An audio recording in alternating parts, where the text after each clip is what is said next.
مکتوب نمبر 55 معاویہ کے نام۔ بسم اللہ الرحمن الرحیم۔ اما بعد، خدائے بزرگ برتر نے دنیا کو آخرت کا مقدمہ قرار دیا ہے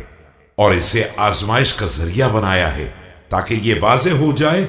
کہ بہترین عمل کرنے والا کون ہے۔ ہم نہ اس دنیا کے لیے پیدا کیے گئے ہیں اور نہ ہمیں اس کے لیے دوڑ دھوپ کا حکم دیا گیا ہے۔ ہم یہاں فقط اس لیے رکھے گئے ہیں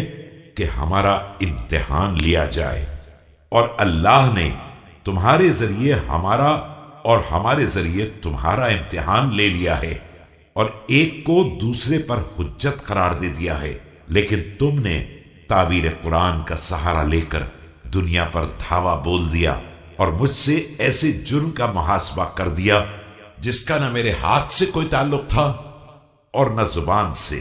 صرف اہل شام نے میرے سر ڈال دیا تھا، اور تمہارے جاننے والوں نے جاہلوں کو اور قیام کرنے والوں نے خانہ نشینوں کو اکسا دیا تھا۔ لہذا اب بھی غنیمت ہے کہ اپنے نفس کے بارے میں اللہ سے ڈرو اور شیطان سے اپنی زمام چھڑا لو اور آخرت کی طرف رخ کر لو کہ وہی ہماری اور تمہاری آخری منزل ہے۔ اس وقت سے ڈرو کہ اس دنیا میں پروردگار کوئی ایسی مصیبت نازل کر دے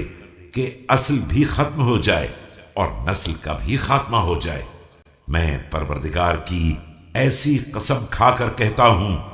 جس کے غلط ہونے کا امکان نہیں ہے کہ اگر مقدر نے مجھے اور تمہیں ایک میدان میں جمع کر دیا